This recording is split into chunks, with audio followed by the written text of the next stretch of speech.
दोस्तों नमस्कार, कैसे हैं आप सब। मैं आपका लाइफ ऑफ पवन में आज की कहानी के व्लॉग में आपका हार्दिक स्वागत करता हूं। आशा करता हूं कि आप परिवार सहित सकुशल होंगे। हाँ, तो कहानी के साथ आप बने रहिए, है ना। आज की कहानी शुरू करते हैं। तो दोस्तों, आज की जो कहानी है वो एक सच्ची दोस्ती के ऊपर है। दोस्ती क्या मायने रखती है जीवन में, ये आप भली भांति जानते होंगे। आपके भी दोस्त मित्र होंगे। तो आज की जो कहानी है वो दोस्ती पे डिपेंड करती है। एक गांव था माधेपुर। उस शहर में दो दोस्त रहते थे। एक का नाम था सोनू और एक का नाम था मोनू। तो सोनू मोनू की ये कहानी है दोस्ती की, जीवन के अच्छे बुरे मोड़ से गुजरती हुई कहानी है ये। तो आप बने रहिए, सुनिए ध्यान से। एक ही कक्षा में वो दोनों पढ़ते थे। मोनू के पिता एक इंजीनियर थे, जबकि सोनू का जो परिवार था वो बहुत ही गरीब परिवार का लड़का था सोनू। और जो मोनू के पिता थे वो इंजीनियर थे और बहुत ही ज्यादा संपन्न परिवार से था। पैसा, धन दौलत, ऐशो आराम की कोई कमी नहीं थी। लेकिन फिर भी दोनों की दोस्ती ऐसी थी कि पूरी क्लास में, पूरे स्कूल में मशहूर थे। और दोनों ही पढ़ने में बहुत ही होनहार और बुद्धिमान थे। सोनू हमेशा क्लास में प्रथम आता था।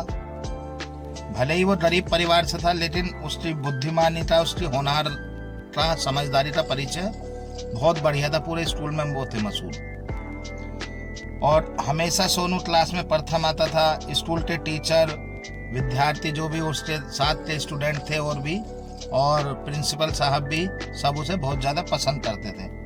और सोनू और मोनू की जो दोस्ती थी उसकी सराहना भी पूरे स्कूल में सभी करते थे। लेकिन उनकी क्लास के कुछ लड़के उनकी दोस्ती से ईर्ष्या भी करते थे। आपको पता ही है, जब दो दोस्त होते हैं तो उनसे चिढ़ने वाले लोग भी बहुत सारे हो जाते हैं, है ना। तो यही हालात थे उनके साथ भी।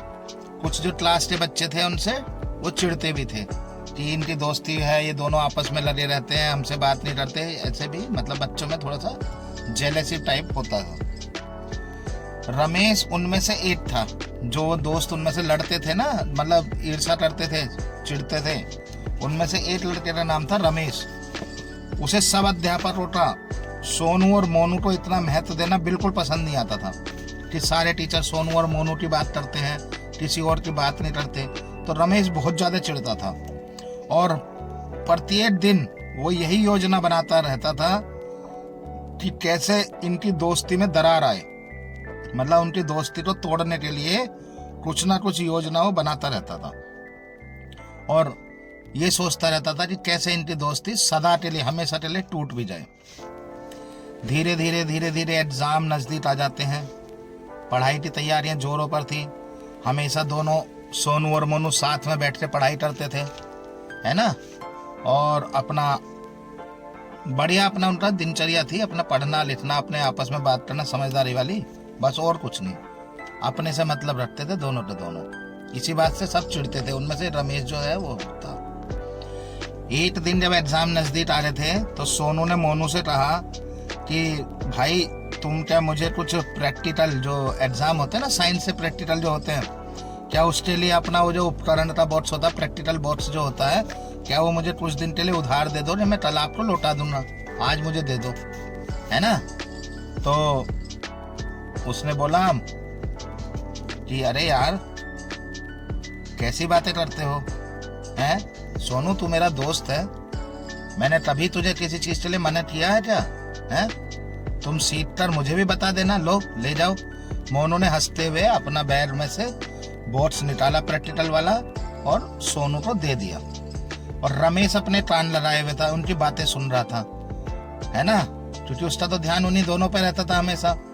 और वो जानता था कि ये बॉक्स जो है प्रैक्टिकल है कितना कीमती है, क्योंकि मोनू के पिता जो थे वो इंजीनियर थे, है ना। उसके पास पैसे की कोई कमी नहीं थी और उन्होंने वो बॉक्स उसे विदेश से मंगा कर दिया था। अब रमेश जो है मन ही मन एक योजना बनाने लगा कि किस तरह मैं ये बॉक्स सोनू के पास से चुरा लूं, है ना।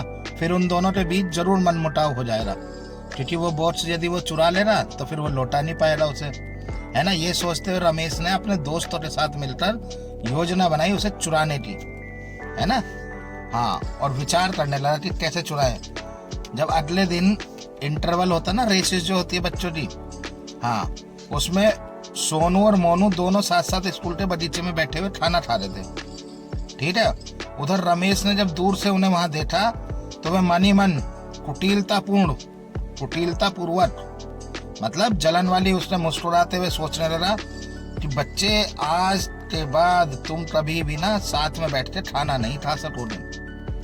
अब वो अपने मस्ती में अपने बैठे हैं, खाना खा रहे हैं अपने, क्या दिक्कत है उन्हें, है नहीं। फिर वो तुरंत अपने दोस्तों के पास रमेश जाता है और सबको मिलता है और सबसे अपनी योजना के बारे में बताता है कि वो दोनों तो बाहर बैठे हुए गार्डन में खाना खा रहे हैं, लंच कर रहे हैं, तो क्यों ना उनका बैग में से बोर्ड सब चुरा लिया जाए, साइंस के प्रैक्टिकल वाला। उससे दोस्तों को वो बताता है, मतलब कहता है कि आज कर लेते हैं काम को इसे, है ना। फिर वो सभी कक्षा में जाते हैं, क्लास के अंदर जाते हैं, वो दोनों वहीं बैठे हुए खाना खा रहे हैं और वहां पहुंचकर उन्होंने अपने साथी को दरवाजे पर नजर रखने के लिए बैठा दिया कि आप वहां पर, कि तू एक जना को वहां खड़ा कर दिया और बाकी सब सोनू के बैग की तलाशी लेने लगे। जल्दी उन्हें वो बैग में वो कीमती बोर्ड्स मिल गया। ठीक है। फिर रमेश ने वह बोर्ड्स चुपचाप अपने बैग में रख लिया, चुरा के उसके अपने बैग में छिपा दिया। उसके बाद सारे लड़के बाहर चले रहे। इंटरवल के बाद जब सभी विद्यार्थी कक्षा में वापस आ रहे, रमेश ये सोचकर मन ही मन खुश हो रहा था कि आज तो पूरी कक्षा के सामने सोनू को खूब शर्मिंदा होना पड़ेगा। पूरी शैतानी मंडली एक दूसरे को देखकर मुस्कुरा रही थी। इधर मोनू ने सोनू को याद दिलाया कि अगला घंटा प्रैक्टिकल का है, प्रायोजित प्रैक्टिकल का, विज्ञान का, और आज उनके ग्रुप का नंबर है। तो उसने कहा, सोनू ने, कि हाँ मुझे अच्छी तरह याद है दोस्त, मैं तुम्हारा बोर्ड्स लाया हूँ। यह कहकर सोनू ने अपने बैग की जेब में हाथ डाला, लेकिन अगले ही पल वो तो अचानक से वो हो गया सरप्राइज, आश्चर्य कि यार ये क्या हुआ, जैसे उसे करंट सा लगा हो एकदम से, है ना। सोनू ने फिर हड़बड़ा कर बोला, अपना पूरा बैग खाली कर दिया, लेकिन बोर्ड्स वहां था ही नहीं। होता तो मिलता ना, क्योंकि रमेश ने तो पहले चुरा कर अपने बैग में रख लिया। अब सोनू ने मोनू को याद दिलाया कि वह घर से उसका बोर्ड्स अपने साथ लेकर आया था। ठीक है। अब मोनू, इतने में ही क्लास में टीचर आ जाती है और सोनू और मोनू को परेशान देखकर टीचर ने उनसे इसका कारण पूछा कि क्या हो गया सोनू, मोनू कैसे परेशान से हो बेटा। तो अब मोनू ने उन्हें सारी बात बता दी। कुछ देर सोचने के बाद टीचर ने कहा, यदि वह बोर्ड्स किसी ने चुराया भी है तो इस बात का पता कैसे लग सकता है। तभी रमेश बीच में बोला, मैडम उस जैसा बोर्ड्स तो किसी दूसरे के पास हो भी नहीं सकता। अध्यापिका उसकी बात से समझ गई कि कोई ना कोई तो गड़बड़ है ना। और कुछ देर सोचने के बाद सोनू के चेहरे पर प्रसन्नता की एक लहर दौड़ गई। उसने उत्साहित होते हुए कहा, मैडम मैं एक तरीके से अपने बोर्ड्स का पता लगा सकता हूँ, आप कहो तो। अब सोनू ने अपनी बात जारी रखते हुए कहा, मैं कल शाम को जब घर पर प्रयोग करके देख रहा था तो बिजली चली रही थी, तब मैंने उसी बोर्ड्स के ऊपर थोड़ा मोम लगाकर टपकाकर मोमबत्ती खड़ी की थी। वह मोम अब भी उस बोर्ड्स के ऊपर लगा होगा, मैं इस बात की गारंटी ले सकता हूँ। उसकी ये बात पूरी होते होते रमेश के चेहरे का रंग उड़ गया। रमेश तो पागल सा हो गया कि यार ये क्या हुआ। उसके सारे जो भी ग्रुप में थे ना, साथी थे, वो जो चिढ़ते थे, जिन्होंने उसका साथ दिया था चोरी में, वो भी सभी भयभीत हो रहे, डर लग गया उनके चेहरे पे। उधर जैसे टीचर ने सोनू की बुद्धिमानी की तारीफ करते हुए उसे कक्षा के हर बच्चे के बैग की तलाशी लेने की अनुमति दे दी कि तुम ऐसे करो, सारे बच्चों की ना कॉपियां, मतलब बैग चेक करो।